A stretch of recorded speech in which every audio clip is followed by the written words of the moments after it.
Everybody, this is Dream. We have a 5 game slate tonight for both DraftKings and FanDuel. It starts at 8 p.m. Eastern.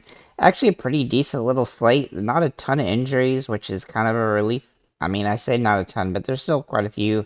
And we do have some injuries that are going to be consequential for the slate.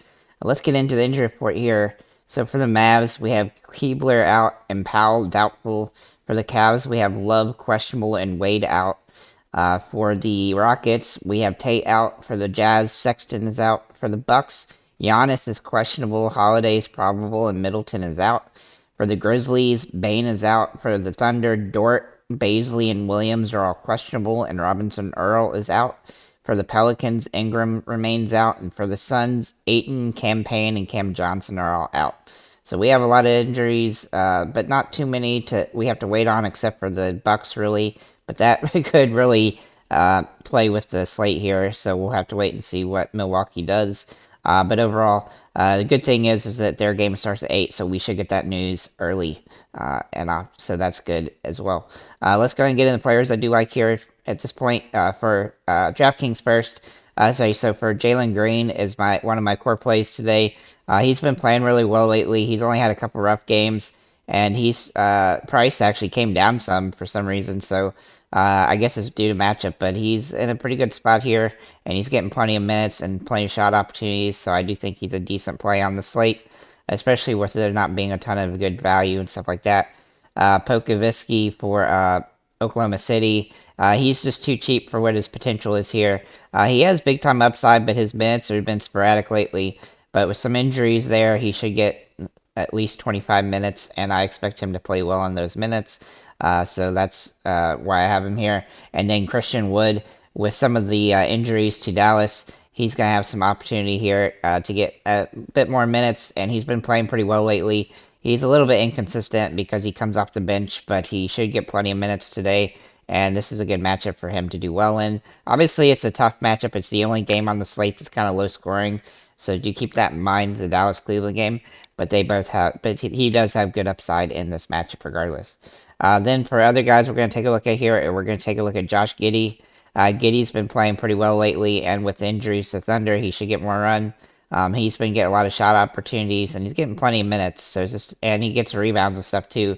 If he can get a double-double, he'll definitely pay off here. His price is pretty good. Then we'll look at Shea Alexander. He looks like a really solid play today. He's been playing really good lately. He actually got back under $10,000, which is nice due to a couple off games. But overall, he's been solid this season, and it is a tough matchup against Memphis and Ja Morant. But he and Morant should go back and forth in this game. And of course, that leads me to Morant for Memphis, who has been playing extremely well. He has some big time upside. Obviously, his price is pretty expensive, but this kind of matchup I like for him. He should be able to get in the 60s in this matchup, which he's actually done, I think, once this season already against Oklahoma City, and I expect him to be able to do that again. Then for forwards, we're going to look at Eric Gordon here for Houston. Now, he's in an interesting spot. He's very scoring dependent, and he plays around 30 minutes a game most of the time. So he does have some upside here because he does tend to have some bigger games. But he is a little bit risky because he is extremely scoring dependent. But he is a secondary play on the slate against Portland.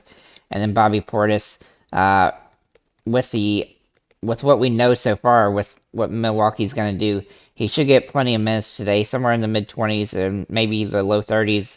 And he has big time upside when he gets those kind of minutes. So if Giannis is ruled out, he would definitely get a gigantic boost. And if Giannis is ruled out, that would definitely, give us a lot of different looks here when it comes to cheaper options and stuff like that. But we do have to remain to see about him and also Drew Holiday. With Middleton out, though, Portis definitely has some upside in this matchup at his price point, especially. And then we're going to look at Steven Adams here at center. Oops, kind of take that off. Adams here.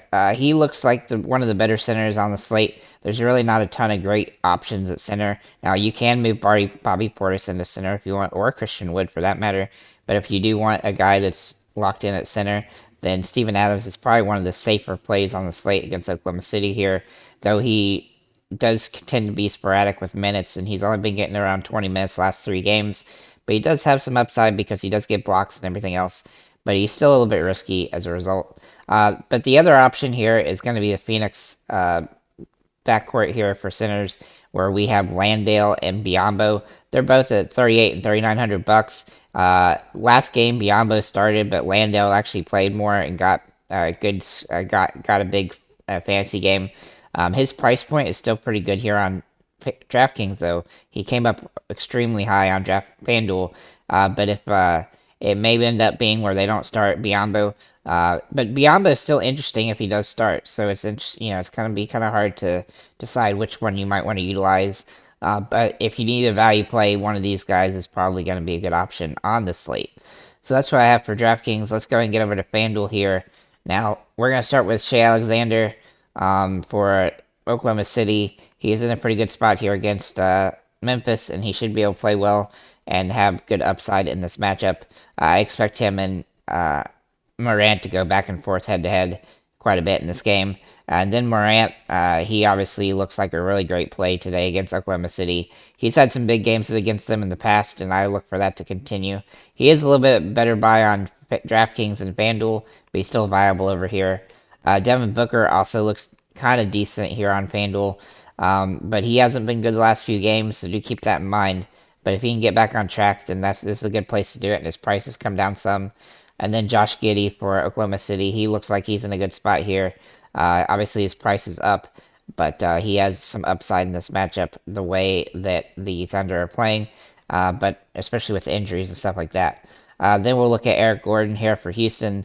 At 4,300 bucks, he is scoring dependent, and he's not super ideal here on FanDuel, but he is viable on this particular small slate. Lauri Markkanen is also interesting here on FanDuel. His price is a little bit cheaper here than it is on DraftKings, which gives him some upside.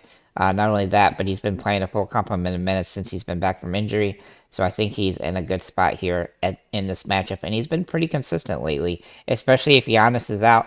Obviously, if Giannis plays, then that would hurt him some because of defensive perspective. Christian Wood also looks interesting today here on FanDuel. He's been playing really sporadic minutes, but he is should get more run today with the injuries and stuff. As you can see, last game he just dominated, so I expect him to be one of the core plays on the slate here on FanDuel. And then Evan Mobley looks interesting today, even though his price is up. If Kevin Love sits, he should get some upside here. And then at center, Bobby Portis. Now he can play forward or center here, but he's pretty much the only guy that I really like here, especially if Giannis ends up sitting. But with a couple guys out for them already, like Middleton and stuff, he should get a little bit more minutes, and I think he's a viable play on the slate. So overall, I don't like FanDuel very much today because of the pricing and stuff. I couldn't find a lot of good options. I felt like it was just everybody's priced up a lot higher, too high, in fact, in most cases. But some of the injury situations will potentially play in here. But right now, there's just not a lot of good core plays available for FanDuel. So with that said, guys, let me get into my who's going to win each game. So I have the Cavs over the Mavs. I have the Houston Rockets over the Trailblazers. The Jazz over the Bucks, assuming that Giannis sits. Grizzlies over the Thunder, and the Pelicans over the Suns. So thanks again for liking, commenting, subscribing. If you have any comments or questions, feel free to leave them below. And have a nice day, guys.